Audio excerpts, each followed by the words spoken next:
김영하 작가의 여행의 이유라고 하는 책이 있습니다. 그 책에서 김영하 작가가 로널드 토비어스라고 하는 분의 문학 이론을 바탕으로 추구의 플롯이라고 하는 개념을 설명합니다.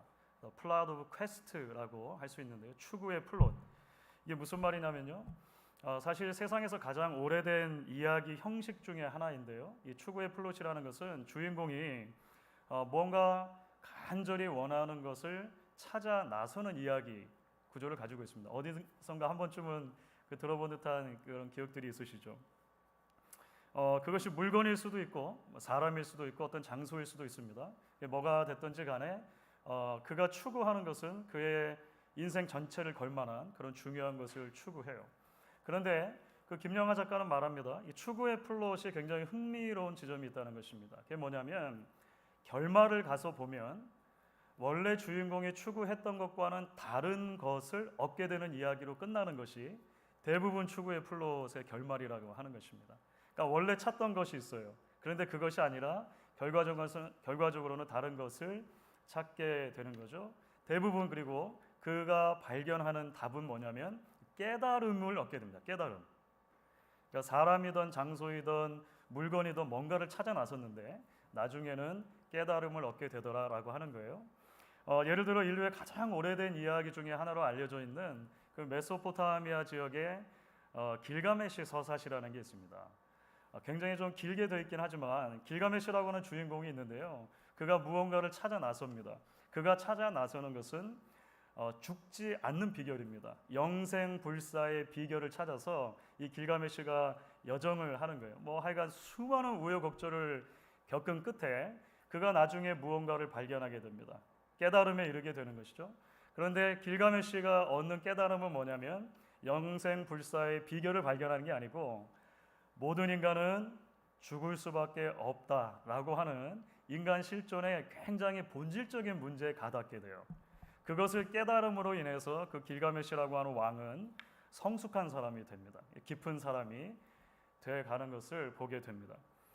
여러분, 오늘 우리가 함께 읽은 말씀을 보시면 드디어 이스라엘의 11지파가 베냐민 지파를 상대로 해서 전쟁을 벌이는 이야기가 소개됩니다. 베냐민에 속한 기브아에 있었던 그 끔찍하고 안타까운 사건으로 인해서 결국은 이스라엘 전체 안에 내전이 일어나게 된 것입니다. 그런데 여러분, 오늘 본문을 읽어가면서 혹시 여러분 좀 궁금해지는 점이 있으셨는지 모르겠습니다. 사실 이런 표현을 쓰는 것이 굉장히 죄송스럽지만 사실 오늘 본문 속에 보시면 하나님이 좀 이상하십니다. 여러분 그런 거 잘 못 느끼셨습니까? 오늘 본문을 보시면 이스라엘 11지파가 3차례에 걸쳐서 전투를 하죠. 이스라엘 백성들은 3번 다 하나님께 그 전쟁의 허락과 관련해서 질문을 합니다. 하나님께 묻는 거예요. 하나님께서는 3번 다 답을 해주십니다. 유다가 먼저 올라가라. 올라가서 치라. 올라가라.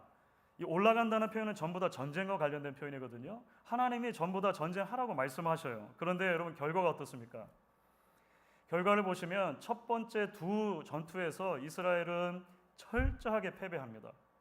완전히 실패하는 것이죠. 하나님께 물었지 않습니까? 하나님이 답을 주셨지 않습니까? 그런데 2번이나 실패하게 돼요. 우리가 얼른 드는 생각은 뭐냐면 하나님께서 이스라엘 백성들을 속이셨나? 그렇죠. 거짓말하셨나? 이런 생각이 들어요. 하나님께서 좀 이상하게 보이는 대목이라고 하는 것입니다. 대체 오늘 본문에서 어떤 일이 일어나고 있는 것일까요?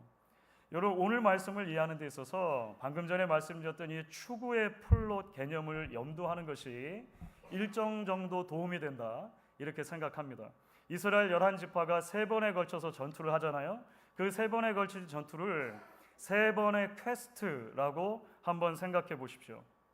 이스라엘 백성들이 전쟁을 시작할 때 사실은 추구하는 것이 있었습니다. 그들 마음속에 생각이 있었어요. 그것은 베냐민 지파를 단죄하는 것입니다.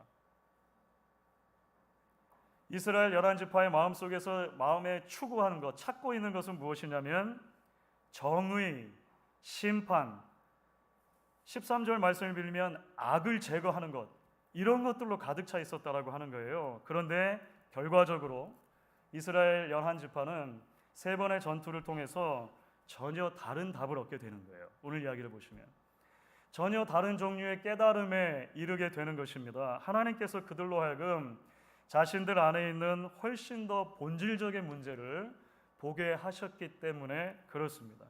여러분, 그렇다면 오늘 말씀을 통해서 이스라엘 백성들이 얻게 된 깨달음이라고 하는 게 도대체 무엇일까요? 나아가서 이스라엘 백성들의 세 번에 걸친 이 퀘스트 이야기가 오늘 우리에게 전하는 메시지가 무엇이라고 말할 수 있을까요?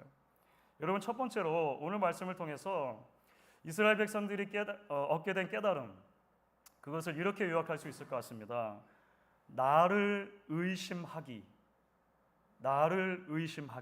깨달음입니다. 이게 무슨 말이냐면 좀 더 구체적으로 자신의 질문 자체를 의심해 볼 필요성에 대해서 이스라엘이 깨달아 간다라고 하는 것입니다. 말씀드린 것처럼 이스라엘 11지파와 베냐민 지파의 이 전쟁은 크게 세 번의 전투로 나눠집니다. 그런데 모든 전투가 비슷한 구조를 가지고 있어요. 이스라엘 백성들은 하나님께 묻습니다. 하나님이 답을 하십니다. 그리고 실제 전쟁을 치르고 전투 이후에 결과가 나타나요. 그런데 오늘 말씀을 조금 더 가까이 들여다보시면 같은 구조를 가지고 있지만 매번 질문을 던질 때마다 하나님을 향한 이스라엘 백성들의 태도와 그 질문 방향이 조금씩 바뀌어 있는 것을 보게 됩니다. 이 관찰이 대단히 중요하다고 생각합니다. 무엇보다 먼저 첫 번째 전투를 앞두고 이스라엘 백성들은 이렇게 물었죠. 18절입니다. 우리 중에 누가 먼저 올라가서 베냐민 자손과 싸우리까? 여러분, 겉으로 보면 아무런 문제가 없는 질문 같아요. 하나님의 의견을 먼저 물은 것이잖아요. 그런데 사사기를 우리가 처음부터 읽어왔기 때문에 적어도 이 지점에서 우리는 두 가지 정도 이상한 점을 발견해야 맞습니다. 하나는 방금 이 질문과 사사기 1장 1절 사이의 유사성이에요. 사사기 1장, 사사기는 이제 처음 여는 절이었는데 이렇게 되어 있었습니다. 같이 한번 읽어보겠습니다. 여호수아가 죽은 후에 이스라엘 자손이 여호와께 여쭈어 이르되 우리 가운데 누가 먼저 올라가서 가나안 족속과 싸우리까?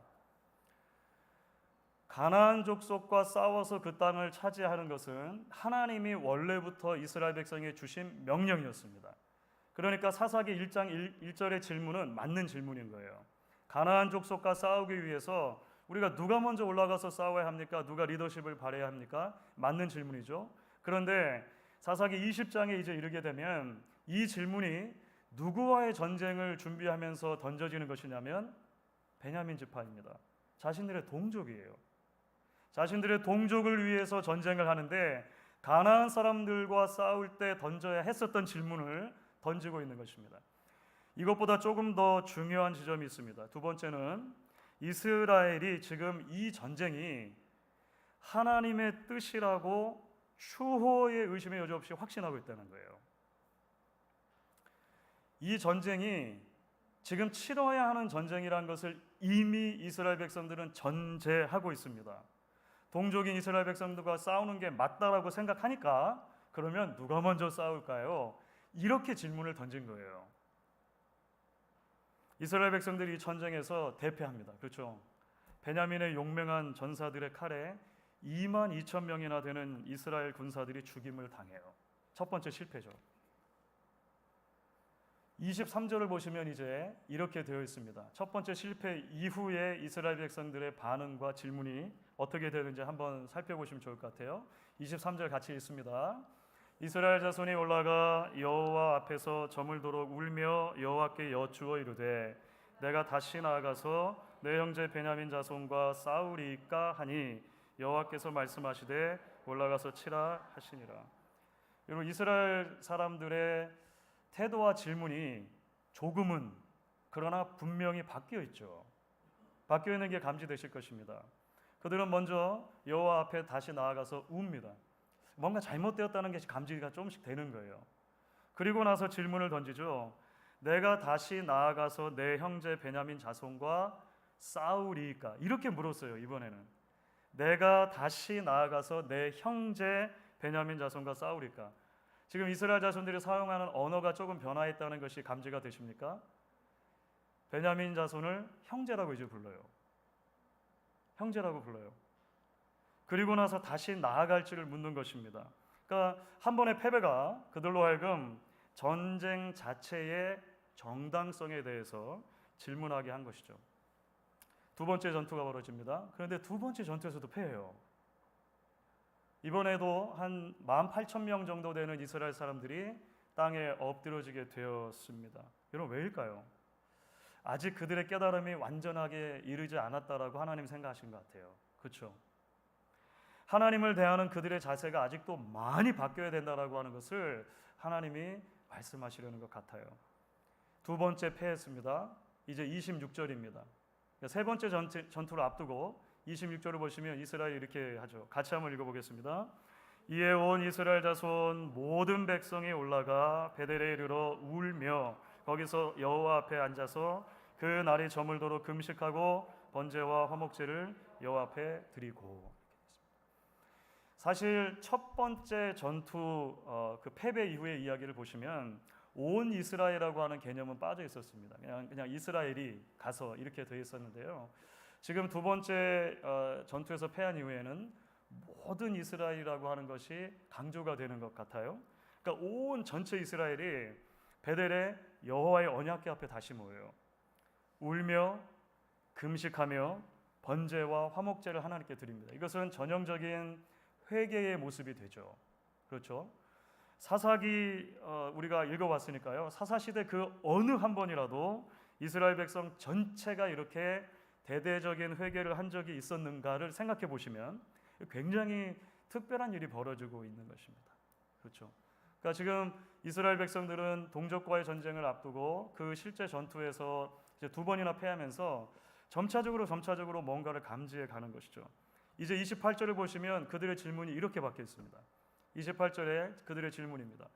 우리가 다시 나아가서 내 형제 베냐민 자손과 싸우리까 말리까. 이들은 처음으로 이제 싸우는 게 맞는가 아닌가라고 하는 아주 근본적인 질문을 던지고 있는 것입니다. 마음속을 가득 채웠던 처음에 퀘스트가 있었습니다. 처음에 추구조가 있었습니다. 정의, 심판, 악의 제거 이런 것들이 마음 가득 담고 있었는데 이 동기가 애초부터 옳은 것이었는가라고 하는 아주 근본적인 질문을 던지죠. 자기 자신을 의심하기 시작한 비로소. 그렇죠? 한국에 김고은이라고 하는 배우가 있습니다. 영화 배우가 있는데 얼굴이 여러분 기억나시는지 모르겠습니다. 그 젊은 배우입니다. 30대 초반의 젊은 여배우인데요. 김고은. 최근에는 파묘라고 하는 영화에도 출연했습니다. 아마 모르시는 분이 많으실 텐데요. 파묘라고 하는 영화가 미국에서도 개봉을 했었습니다. 제 아내하고 몰래 가서 아이들 몰래 둘이 보고 온 적이 있는데 하여 파묘라는 영화에 나오면서 이제 올 초에요. 올 초에 한국의 한 예능 프로그램에서 이제 그 영화 개봉을 앞두고였던 것 같아요. 이 김고은 배우를 인터뷰를 했습니다. 그 호스트가 유재석 씨였거든요. 유재석 씨가 이제 이 김고은 씨에게 이런 질문을 던졌어요. 김고은 씨는 앞으로 계속해서 어떤 배우가 되고 싶으세요? 이렇게 물었습니다. 어떤 배우가 되고 싶으세요? 그때 김고은 씨가 이런 답을 했어요. 나에 대한 의심을 멈추지 않는 배우가 되고 싶어요. 나에 대한 의심을 멈추지 않는 배우가 되고 싶어요. 내가 진짜 좋은 배우인가? 이 방식이 맞는가? 이렇게 생각하는 게 맞는가? 의심을 더 하지 않는 순간 거기서 멈출 것 같아요. 대단히 멋지게 생각이 됐어요. 1991년생이거든요. 30대 초반에 아주 젊은 여배우예요. 저는 30대 초반에 그렇게 생각하지 않았던 것 같아요. 아주 큰 울림이고 또 배움으로 제게 다가왔던 것 같습니다. 사랑하는 여러분, 신앙적인 면에서도 그렇습니다. 믿음의 성장과 성숙은 나에 대해서 끊임없이 의심하는 과정을 반드시 수반합니다. 여러분, 많은 경우에 우리는 나를 잘 의심하지 않아요. 그렇죠? 나의 분노는 언제나 정당한 분노예요. 내가 시험 드는 것은 언제나 정당한 이유 때문에 시험 당하는 거예요. 내가 누군가에게 싫은 소리를 했는데 상대방 태도가 고분고분하지 않으면 그 사람이 잘못된 거예요. 여러분, 심각한 분쟁 상황에 있는 교회들 이야기들을 한번 들어보십시오. 분쟁의 당사자들에게 이야기를 들을 수가 있겠죠. 대부분의 경우에 누구도 자기 자신을 의심하지는 않아요. 내 생각이 틀렸을 수 있지는 않을까 질문하는 경우가 참 적은 것을 보게 됩니다. 여러분, 구약의 선지자 중에 아주 흥미로운 선지자가 있죠. 요나 선지자. 요나 선지자도 그랬어요. 요나 선지자에게는 흔들리지 않는 확신 하나가 있습니다. 우리 민족의 원수인 아수르라고 하는 제국이 망하는 것, 이것은 확실한 믿음이에요. 그게 맞다라고 하는 것. 이걸 아무도 흔들 수가 없는 거예요. 그러니까 그 니느웨, 그 아수르의 그 수도인 니느웨에 가서 말씀을 전하라고 하는 하나님이 의심스러워지기 시작하죠. 그 니느웨에 어쩔 수 없이 가가지고 말씀을 전했을 때 니느웨 백성들이 사실은 회개하거든요. 이방 민족이 그냥 선지자가 대충 전한 말씀에 반응을 하고 회개를 해요. 그 회개한 상황이 의심스러워지죠. 그래서 요나 선지자는 늘 분노로 가득 차 있습니다. 요나 선지자의 별명이 도망친 선지자이거든요. Runaway prophet. 동시에 요나 선지자는 여러분 요나서 짧은 책이지만 보시면 늘 분노가 가득 차 있어요. Angry prophet. 늘 분노가 가득 차 있어요. 하나님이 마음에 안 들어요. 상황이 마음에 안 들어요. 아수르도 마음에 안 드는 것입니다. 그래서 늘 화가 나 있죠. 그런 점에서 저는 요나서 4장에서 하나님이 이 요나 선지자에게 두 번이나 똑같이 물으시는 장면이 있는데 두 번 같은 표현이 반복됩니다. 대단히 의미심장하다고 생각합니다. 요나서 4장 4절과 9절에 보시면 하나님이 요나에게 이렇게 질문하세요. 내가 성 내는 것이 옳으냐? NIV 성경 Is it right for you to be angry? 이렇게 옮겨요. 의심해 보라는 것입니다. 생각해 보라는 것입니다. 문제는 밖에 있지 않고 요나 자신에게 있는 것이다라고 하나님이 자꾸 말씀하시죠. 요나서는 사실 그렇게 끝나요. 옳으냐? 이렇게 하고 끝나죠. 그렇기 때문에 여러분 오늘 본문에 대한 이런 첫 번째 관찰이 우리를 자연스럽게 두 번째 관찰로 이끌어준다 생각합니다. 이스라엘 백성들이 얻게 된 두 번째 깨달음과 관련된 거예요. 그것은 하나님 편에 서기의 중요성이라는 깨달음입니다. 그러니까 나를 의심했으면 그 다음에는 하나님 편에 서는 것이 얼마나 중요한가라는 것을 이스라엘 백성들이 깨닫는 과정이라고 하는 것입니다. 베냐민 지파와 전쟁을 치르기 위해서 이스라엘이 이제 모이게 되죠. 이스라엘 11지파가 모이는데요. 그 군세를 생각하면 굉장히 놀랍습니다. 오늘 17절을 보시면 이렇게 사실 돼 있어요. 베냐민 자손 외에 이스라엘 사람으로서 칼을 빼는 자의 수는 40만 명이니 다 전사다. 그러니까 자그마치 40만 대군인 거예요. 40만 대군. 베냐민 지파를 제외하고 이스라엘 전체 국민 중에 전쟁할 수 있는 모든 장정들이 다 모였다고 봐야 됩니다. 여러분 40만 대군하면 얼른 잘 안 와 닿으시죠? 대한민국 전체 군사 숫자가 얼마나 될 거라고 여러분 상상하십니까? 아마 예전에 군복무 하셨던 분들은 60만 대군 이런 말씀 들으셨을 수도 있어요. 근데 작년도 말 2023년도 말 통계를 보니까 48만 명입니다. 그러니까 요즘에 이제 출산율이 많이 줄었잖아요. 그러니까 예전에 비해서는 군대 수가 줄긴 했다고 하더라고요. 그러니까 대한민국 육해공군을 전부 다 합치면 48만 명인 거예요. 적어도 이 숫자가 베냐민 지파와 싸우기 위해서 이제 이스라엘 백성들이 모였다라고 했을 때 어느 정도 이제 가늠은 해볼 수 있는 기준은 될 것 같지 않습니까? 그렇죠. 대한민국 육해공군 전체를 합친 것에 견줄 만한 그래서 40만 명 어마어마하게 많은 거예요. 이들이 지금 모여서 전쟁을 하는 것입니다. 그런데 여러분 우리는 이들이 이렇게 모인 이유를 알고 있습니다. 누가 이들을 모았습니까?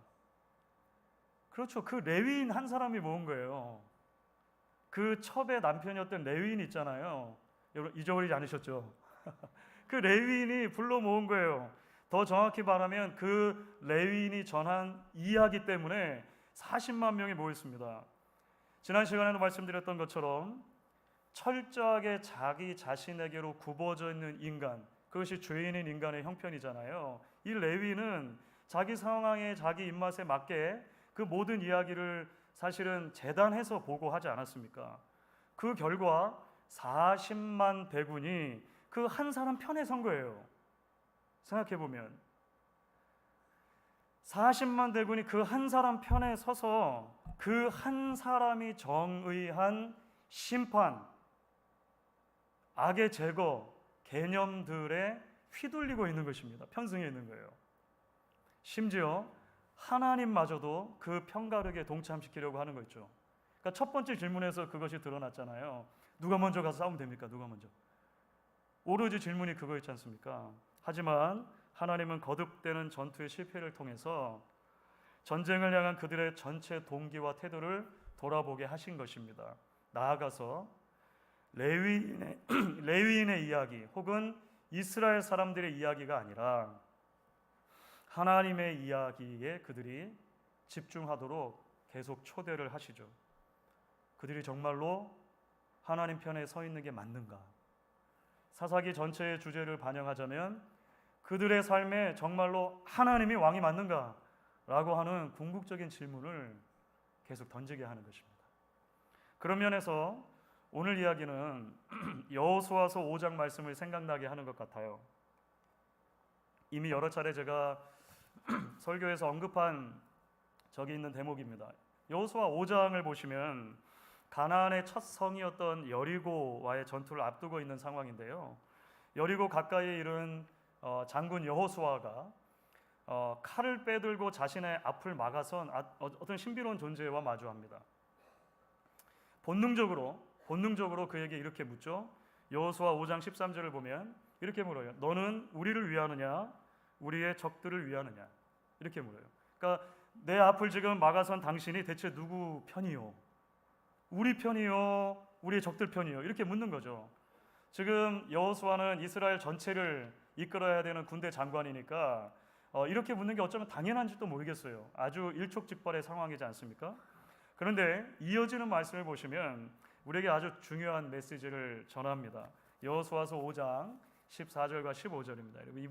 이 말씀을 같이 한번 한 목소리로 읽도록 하겠습니다. 그가 이르되 아니라 나는 여호와의 군대 대장으로 지금 왔느니라 하는지라.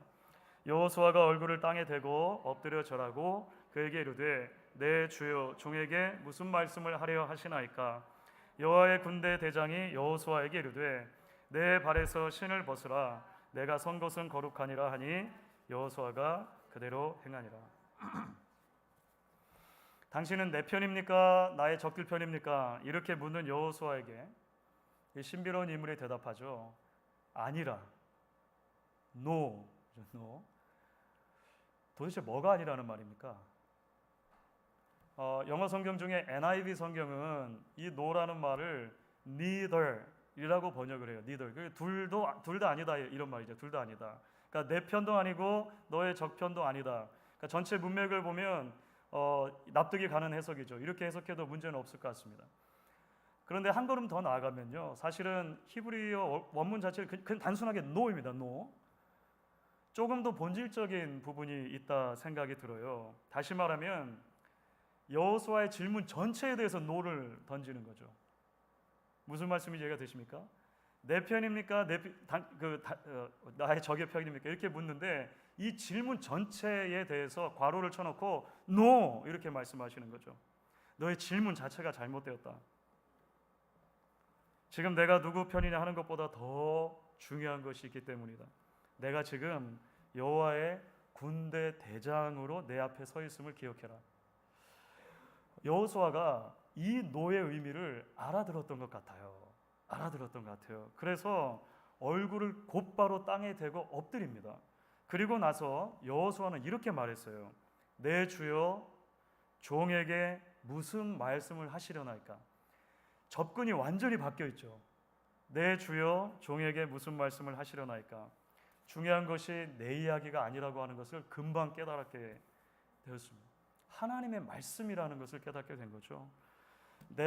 하나님이 내 편인가 아닌가가 중요한 것이 아니라 내가 하나님 앞에 어떤 자세로 엎드려 있는가 라고 하는 것이 훨씬 중요하다는 것을 여호수아는 깨닫게 됩니다. 주 안에서 사랑하는 여러분, 오늘 말씀은 결국 우리의 생각과 말과 삶을 움직이는 이야기가 무엇인지를 돌아보게 합니다.